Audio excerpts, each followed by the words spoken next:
This is a production of WGBH2 Boston. Tonight on Greater Boston, the Supreme Court showdown. Barack Obama made his pick, and Senate Republicans are just saying no. No hearing, no vote. Our caucus will review the man and the battle ahead. Plus, is it yet official? Trump versus Clinton?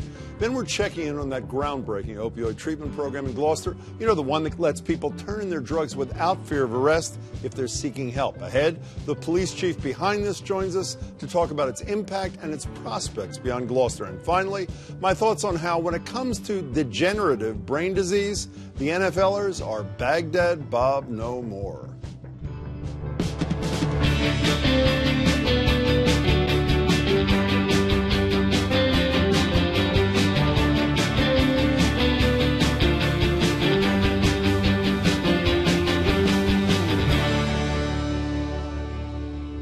The gauntlet has been thrown down. Late this morning, Barack Obama made the announcement. Today I am nominating Chief Judge Merrick Brian Garland to join the Supreme Court. Merrick Garland, 63 years old, currently Chief Judge of the U.S. Court of Appeals of D.C., where he served since 1997. He's got 2 degrees from Harvard, clerked for 2 appointees of Republican President Eisenhower, was a supervisor with the Justice Department in 1995 when he helped put away the Oklahoma City bomber. Some of what Obama highlighted today as he challenged Republicans in the Senate. To suggest that someone who has served his country with honor and dignity, with a distinguished track record of delivering justice for the American people, might be treated, as one Republican leader stated, as a political piñata, that can't be right. The president also went out of his way to single out one Republican who had spoken highly of his pick in the past. Here's what the longest-serving GOP member of the Senate Judiciary Committee, Orrin Hatch, had to say about the nominee just last week. Obama could easily name Merrick Garland, who is a fine man, but he probably won't do that because this appointment is about the election. So I'm pretty sure he'll name someone the liberal Democratic base wants. But he did pick Garland. Yet Hatch had this to say today. The confirmation process regarding the Scalia vacancy will be deferred until after the election season is over. So, now what? Joining me to discuss all this are Andrea Cabral, former Suffolk County Sheriff, Mass Secretary of Public Safety. Good to see you, Andrea. Kevin Martin's an attorney who was a clerk for Justice Scalia on the Supreme Court, also clerked in the U.S. Court of Appeals, the D.C. Circuit, and argued a case in front of Garland. We'll talk about that in a minute. Good to see you. He's now a partner at Goodwin Procter. Renee Landers, Suffolk University law professor and constitutional law expert who knows and has worked alongside Merrick Garland. Good to see you as well. Start with you. So we've learned a lot about this guy in the last 8 hours. Tell us something we don't know from your personal experience in the Clinton Justice Department, right? Yes, definitely in the Clinton Justice Department. Our offices were right down the same corridor with each other. And he's very diligent, hardworking, and just a really, really nice person. And I think, would bring, some warmth and empathy to the court. Normal human being. A normal human being. Just big brain. I mean, there's one story, we had taken our children to see the Christmas decorations one year at the White House, and there was candy on the way out, and one of his kids got, candy all over the hands, right? And he had to borrow wipes from somebody else who was there so that the sticky fingers didn't get all over everything. Like you Just and me. like you Exactly. and me with our small children. What was he like arguing a case before? Look, he's very smart. He asked tough questions at both sides, and he was not partisan. We had a Democratic administration from the state of Vermont on the other side in our case. We had environmental groups. He asked tough questions of them and ultimately ruled against them. This is a guy who really looks at the law and applies the law. Yeah, that's where I want to go with you, Andrea. No one's going to question this guy's qualifications. No one is going to suggest he's an ideologue. He's pretty tough on criminal defendants, which won't make liberals happy, but he's pretty tough on gun control in a pro-gun control sort of way. So he seems to call him as he sees him, no? Right. I think that's absolutely true. And I don't think that anyone is harboring any illusions that he is not precisely, for the reasons that the president, I thought, fairly elegantly laid out today, precisely the kind of person that you want on the Supreme Court. No one is harboring any illusions that this is anything other than another attempt to thwart or nullify Obama's presidency. And obviously, but it seems to me, Kevin, this is strategically brilliant on the part of the president. One, the guy's a moderate, as we just discussed. Two, he's 63, so he's how old was Roberts? 45 or something? Yeah. He's not going to serve through 10 presidents. He was confirmed 76 to 23 in 97, including 32 Republicans. It's smart, no? It is smart, and this seems to be Obama's attempt to provide a consensus candidate. This is about as far to the middle as you can get out of a liberal administration. At the same time, he's still far probably to the left of what Justice Scalia was or what a Republican president might appoint next year if there is a Republican But there's president. not, but there's not a Republican president. There's a duly elected Democratic president who feels this is the right guy. That's true, but with a Republican Senate, and they have the right to vote no, just as President Obama tried to filibuster Justice Alito, who was very qualified, He did. and voted against Justice Roberts. Who Now, was when you qualified. say have a right to vote no, they also actually technically have a right not to even hold a hearing or not to even have courtesy visits, right? The Constitution says nothing about the Senate's internal procedures. You know, even though Kevin says, I think correctly, that this may not be what a Republican would embrace, even though you might argue otherwise, this probably wouldn't have been the man that Barack Obama embraced had he not had to deal with Republican recalcitrance here. That's a fair statement, isn't it? That's probably true, but I think the president has this track record, which is frustrating for some liberals, of kind of negotiating himself against himself with the opening, foray of the, in starting the bargaining. So do you think he made a mistake? No, I don't think he made a mistake because I think this is the reality we're dealing with. And I think the Republicans, all of theirs is banking on the fact that, the hope that they will have a Republican president who will make an appointment who would be more consistent with Justice Scalia's ideologies and approach to constitutional law. And but I think that if that's not going to happen for them, then this is probably as good a deal as they're going to get out of a Democratic president. Let's put up a Pew Center poll of the American people overall, whether people want there to be hearings. We'll see this in a second. 56 to 38 people in favor of that. Should that matter? I mean, John King from CNN, who's far more down the middle than I am, was on our radio show right after Justice Scalia died. He said the Democrats would be doing the exact same thing if Mitt Romney was president and the Democrats had a majority. And as Kevin just said, this current president and senator filibustered Alito. Joe Biden, as we all have heard now 10,000 times in '92 when there was no nominee, said it's June, let's not do it. It's an election year with the elder Bush. Chuck Schumer, soon to be the majority leader, the Democratic leader in the Senate, did the same thing in 2007 under the younger Bush, not even 2008. Democrats would be doing the same thing, wouldn't they? Well, here's why I think it matters, and here's the irony. So Republican establishment or Republican elites are trying to thwart Donald Trump's nomination. Donald Trump's argument is, but this is the will of the people. Republican voters have said that they want me here. That's exactly what they're doing here, because the majority of people want there to be at least a hearing so they can see this candidate for themselves, and the same group of Republican establishment types are trying to thwart the president. So this may be the only time that Democrats and a majority of the American people and far-right Republicans are on the same page But answer my question, about what they're doing. Democrats would be doing the same thing if the roles were reversed, were they not? I don't know that that's necessarily true. I know that you think that it's true. I'm asking if you think that it's true. No, I don't necessarily think that it's true. I think it depends entirely on who that person is. And by all accounts, this is an individual that everyone can agree on. So are they thwarting the will of the people by no hearings, no nothing here? I don't think they are. Look, there's a duly elected Republican Senate, and the people who elected those Republican senators do not want to see somebody who probably will be a reliable vote on those 5-4 very controversial issues put into place during the last year of a Democratic presidency when there's a chance of a Republican president next year. Although I do agree that if we have President Clinton next year, this is likely to be the high watermark of what Republicans could hope for. Evan Horowitz wrote in the Globe this afternoon, BostonGlobe.com, the best argument for the Republicans to change their mind is Donald Trump. Right. Is that the likelihood of him being elected, at least as of today, is quite small. And just as you say, Hillary Clinton would probably appoint someone further left. But Kevin, let me stay with this. It's 2016. Let's assume it's 2015. There's no formal deadline. Justice Scalia died in February, correct? Let's assume he died in November of last year, or June of last year, or January of last year. Well, it's only 2 years left in the administration. This guy is not going to pick someone in Scalia's image, so we'll wait 2 years. Why not wait? And ultimately, it's a political judgment, and I think the Republicans might draw a different line if it were earlier in the year. Do you disagree with Andrew Cabral thinks that it's not definite that, well, she thinks that it's unlikely the Democrats would do the same thing if the tables were reversed. You agree with her? I do, because Why? Because their track record has been not to be outright refusing to consider nominees. Mitt Romney picks Ted Cruz, a brilliant lawyer argued before the Supreme Court many times. He picks Ted Cruz to be his Supreme Court nominee to replace Justice Scalia. They'd say, let's have a vote? Yes, I think they would say, let's have a vote. Not for Ted Cruz, because they don't like Ted Cruz. They would actually say, we are not going to...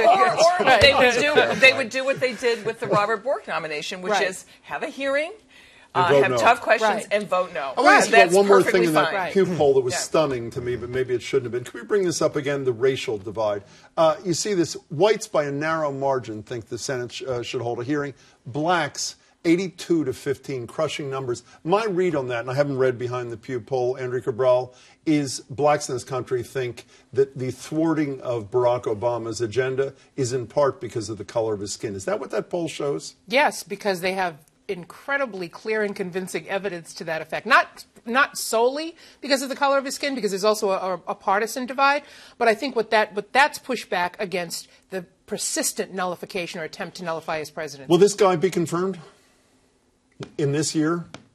Yes or no? I don't know. Will he, Kevin? I don't know. If Hillary Clinton is elected in November, he might get confirmed in December. Interesting point. How about you? I agree with what Kevin just said, but I think that otherwise it might be unlikely. Andrea, it's nice to see you. Nice to be here. Kevin, Thanks. good to see you again. Thank you so much, Renee. Pleasure. Oh, good to see you, Jim. Thank you. Thanks. See you later. Gloucester's police chief joins me to talk about how his city's revolutionary response to opioid addiction is going today, and others looking to follow in his footsteps. And my thoughts on the NFL finally admitting what we all knew already about concussions and the damage they do. But first, a quick recap of the events of last night.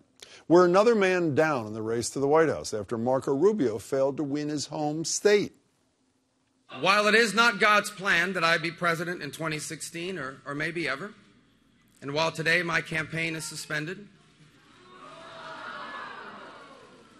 the fact that I've even come this far is evidence of how special America truly is.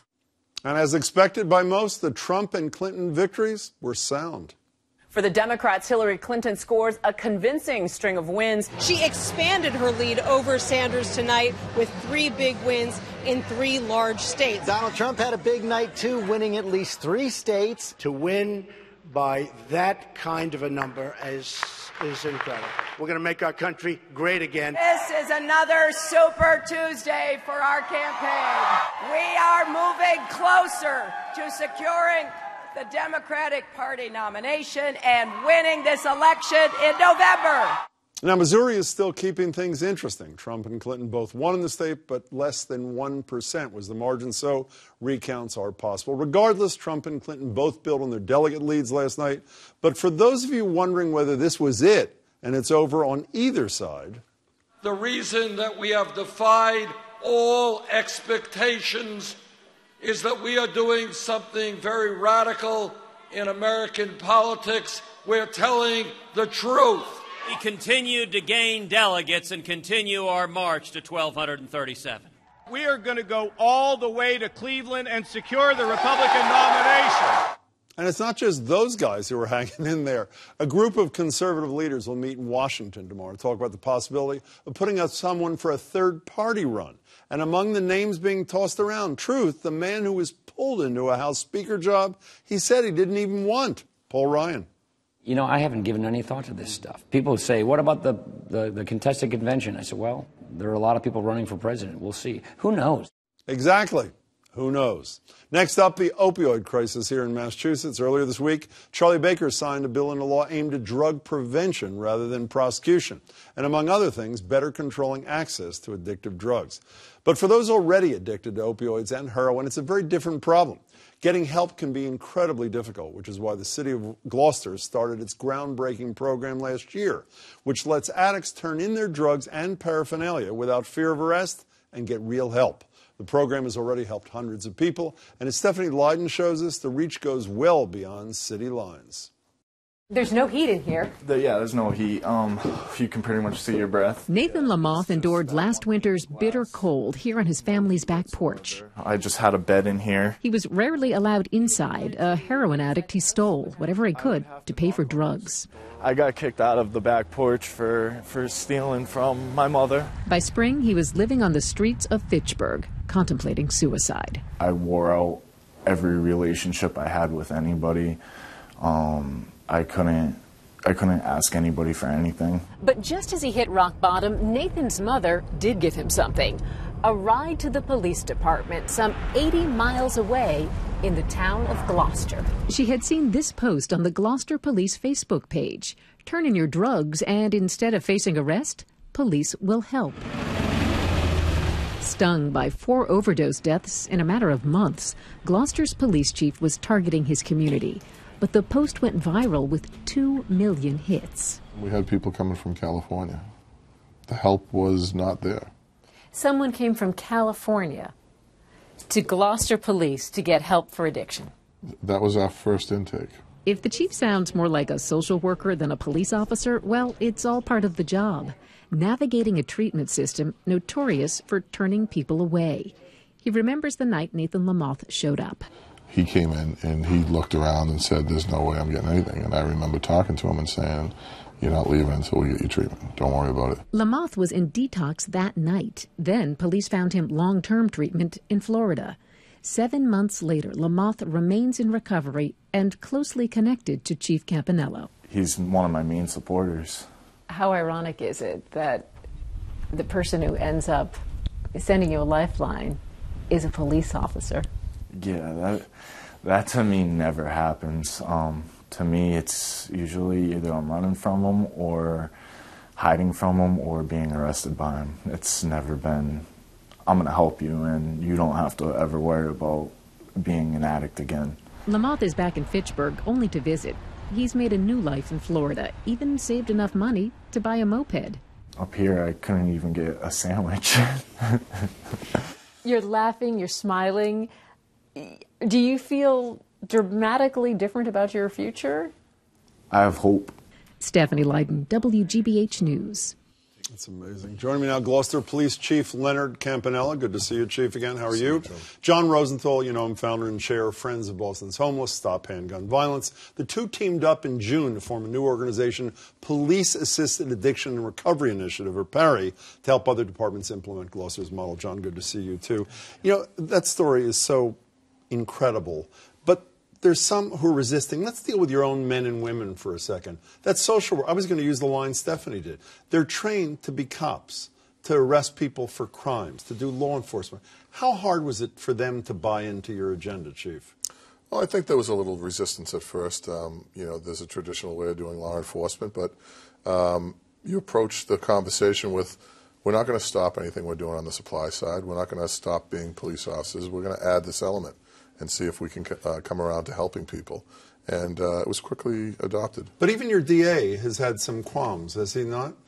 You know, John is a great guy, and, you know, I respect his opinion. But he's had some qualms. He's had some qualms. And is the notion that you really, beyond his conceptual difficulties, if I can put it that way, that you don't have the power to decide whether someone should be prosecuted for a crime? You just have to do your job. Is that the notion? I guess it is his notion, yeah. So you're helping to spread the word. I didn't even know you're involved in this, John Rosenthal. We all know you from Stop Handgun Violence. How successful is the spreading of the Gloucester model been in the state and around the country? So the Police Assisted Addiction and Recovery Initiative, we founded that in June to support the Gloucester Initiative and help replicate it across the country. And it's been amazing. I mean, not only have 400 people come into the Gloucester Police Department, all have been placed into treatment. Over 300 treatment centers from here to California have offered beds with or without insurance. And right now, about 120 police departments in roughly 20 states have replicated this program. So in those states, we have maybe 400 or 500 more people in treatment. Why did the police chiefs on the Cape say no to this thing? What's their problem with it? I mean, beyond the humanitarian aspect to this, it seems to me, you'll correct me if I'm wrong, it's a hell of a lot cheaper than throwing somebody in a can, prosecuting them, as hard as it is to find a bed or appropriate treatment. At the end of the day, the bottom line is better here, no? Right, and I don't know that the chiefs have said no. I think it's any department can do what's right for its community. They don't necessarily have to join PARI, or they don't necessarily have to do the Gloucester model. I know that there are chiefs on the Cape who are doing great work on the demand side of the issue and just chose to do their own thing in their own community. You know, one of the things I was going to say, John, and you're living proof of this, well, maybe half of this, about the impact. Most of America didn't want to hear this when we thought these problems were only problems for people of color in inner cities. And then all of a sudden when we learned that 90% of new heroin users in this country are white, all of a sudden we had an epiphany and we decided that people like him know what he's talking about. You've experienced this up close, have you not, in your own family? Absolutely. I mean, when we started PARI, 8 months ago, I never would have imagined that just 2.5 weeks ago I would have buried my 34-year-old nephew, Suffolk University MBA, who started like 80% of the people who end up with a needle in their arm. He started with back pain, overprescribed opioids. When they get cut off and you can't doctor shop anymore, he went to fentanyl and died literally on his own 2.5 weeks ago. This disease of addiction is chronic. There is no cure. And we need to change the treatment system. What's so unique about this is now there's a portal. There's a way into the treatment system. You don't have to know somebody. You just have to go to a police department and get into treatment. And when a police chief calls a treatment center, you get a bed, unlike most of But do you, that's my question. Yes. I mean, we know there's a bed shortage. And first of all, how do you guys feel about the opioid thing that Baker has signed yet? Is that a step in the right direction? They're celebrating that. It's a great prevention. First step. It is a great first step. Yeah. Giant first step. No doctor shopping, limited first prescription opioids. But is the money there for the kid, that guy, talk about inspiring, comes to you, or people like him, and you say, this is the kind of treatment you need. You need a bed. Is there a bed for that man or woman? I think if all 351 communities were to adopt an intake process like this, no, of course not. But there are so many different types of treatment that to say either we have a detox or no, you're out on the street is ridiculous. There's a whole spectrum of services available, and sometimes it's as simple as getting the person into an outpatient program or guiding that person towards a different program. So are you able to place, I know you have an angel attached, which is a wonderful volunteer that works with it. Are you able to place every single person who comes to you, these hundreds of people who've surrendered stuff and said, I want treatment? We've been able to place everyone so far, yes. So why are you able to do it as a cop? And I've interviewed people here who've lost sons and daughters and say, I begged facilities to take care of my child. I begged them to give him a bed. I couldn't do it. Why are you able to do what they can't? I think there are many reasons behind it. I think the system is set up that there is too little providers and too many people who need treatment. And when we have someone intaken in our station, we only care about that one person. So we don't stop making phone calls. We don't stop calling treatment centers or talking to providers until that person gets some sort of help. So it's a setup where there's not 100 people going to one place. There's one person coming to another place. So we only have 30 seconds left. You're an optimistic guy, far more optimistic than I am. Let me face that about a whole lot of things. Is this going to become the national model in 5 years, 6 years, 10 years? John Rosenthal, quickly if you can. Yes, this law enforcement-based initiative will become a national model, just like Governor Baker's opioid legislation, but there needs to be more money. And what I am most disappointed about that legislation is that there was a trust fund that passed the Senate that would have put a tax of 1 cent on every one of the 240 million opioid pills prescribed in Massachusetts last year. And we need to get the funds to put people into treatment because this is a disease that needs ongoing care. Thank you so much, Chief. It's great to see you. Always You're a doing pleasure. Spectacular work, John, as always. Thanks. Good to see you as well. Time now for tomorrow's Globe. Tonight, your first look at Thursday morning's Boston Globe with, of course, city editor Steve Smith. Hello there, Steve. What are you featuring tomorrow, my friend? Hello there, Jim. Americans strongly support efforts by federal health officials to rein in the prescribing of powerful painkillers by doctors. That's according to a survey conducted by the Harvard School of Public Health and STAT. The Centers for Disease Control and Prevention this week announced guidelines that are meant to be the latest salvo in the battle against the nation's opioid crisis. Interestingly, while 7 in 10 Americans say that they back this initiative, a majority also express profound concerns about whether this could have a chilling effect on getting painkillers to people who legitimately need them. I've gotten a lot of emails on that very point. I understand it. What else are you featuring tomorrow, Steve? When the St. Patrick's Day parade steps off Sunday in South Boston, the route will look familiar. The neighborhood, not so much. Triple O's bar, gone.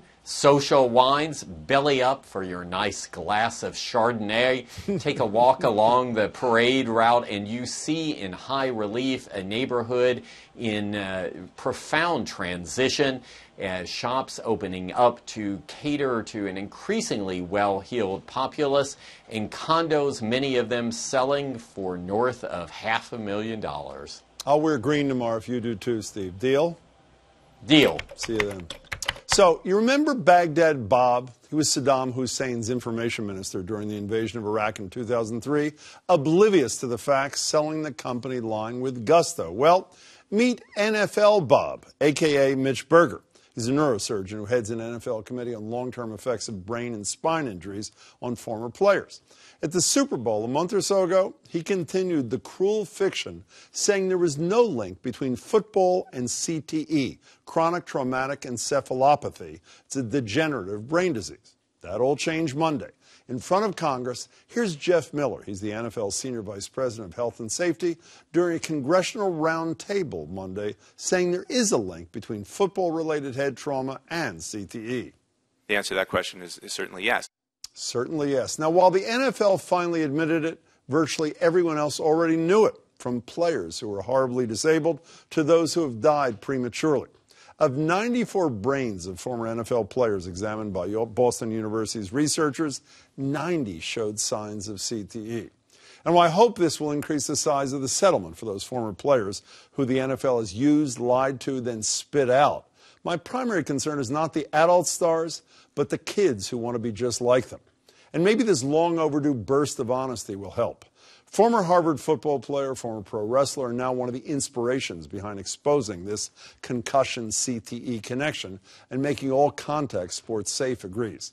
Here's part of what Chris Nowinski, founding executive director of the Concussion Legacy Foundation, told me last night. When the NFL admitted a link between football and CTE, they weren't just referring to NFL players, they were referring to all football players, even 5-year-olds. So this needs to spark a national conversation on kids playing football. The number of 6 to 14-year-olds playing tackle football was actually up 1.9% last year. And that's who this has got to be about, kids. Nowinski says there's no safe way for a kid to be hit in the head thousands of times, so he urges parents to embrace flag football for their children. Nowinski and his allies argue for no headers in soccer for kids under 14. You can find other recommendations of his and his colleagues at concussionchecklist.org. But for now, educate yourself, your kids, their coaches.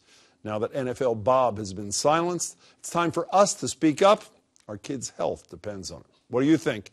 Tweet us, email us, share your thoughts. That's it for tonight. Please come back tomorrow. The man they call the Jackie Robinson of hockey. Willie O'Ree will be here. That and more tomorrow at 7. Now, one more thing before we go. If you're impressed by a past video we've shown of someone solving a Rubik's Cube in less than 5 seconds, prepare yourself. This guy can solve 3 cubes in 20 seconds while juggling them. I, of course, can do that too.